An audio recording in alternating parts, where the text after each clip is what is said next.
Today, in 1979, Britain elected Mrs. Thatcher as Prime Minister. Since that day, the role of Prime Minister has almost become impossible. It's a role where somebody is head of a major department, head of a business, head of a country, and under the scrutiny not only of the printed media, television, but also now at the call of WhatsApp and social media. Indeed, WhatsApp has become a sort of additional tool in the parliamentary stable that can bypass the old system of the whips. So, as Prime Minister now, the incumbent is no longer really in control of all the members of Parliament in her under her in her party. She no longer wields the control that Mrs. Thatcher held because of the changes in our society, and more than that. Particularly with Brexit, but probably Brexit was part of an ongoing process. Our country has become a sort of backwater in the of statesmanship, a pool, not necessarily a pool of anything pleasant if Liz Truss is to be relied upon. Liz Truss's premiership was probably the nadir of prime ministerialship, if Mrs. Thatcher was, from a Conservative point of view, the zenith. But I think maybe we should look back a little bit further to the time of Harold Wilson.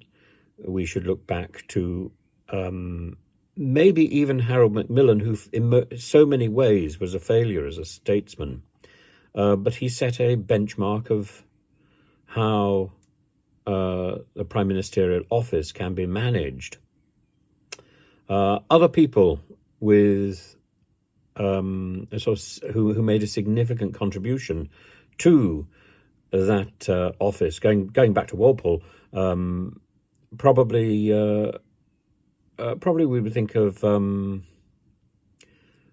the impact of Lloyd George, the impact of even Chamberlain, the unelected prime minister,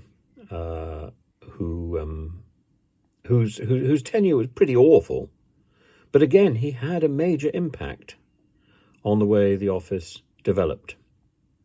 Unlike, oddly, I think Winston Churchill had very little impact on the office itself, though huge impact on the country. And I think that's something to reflect on. Mrs. Thatcher, did she have influence on the way the office developed? Yes, absolutely. She was the person who moved more dramatically than anybody else away from cabinet government towards a sort of presidential government. But I don't think that was her intention. I think she was probably far more respectful of the cabinet and the party and of Parliament than, for example, certainly Boris, possibly Mrs. May. These two rode roughshod over the parliamentary system and suffered as a consequence. I think Mrs. May tried very hard, but she was trying to do what she did as Home Secretary, which was to use bureaucracy as a tool to hide behind. Bureaucracy as a trench warfare from the from behind the cabinet, from behind the secretarial cabinets. Nonsense, really, nonsense.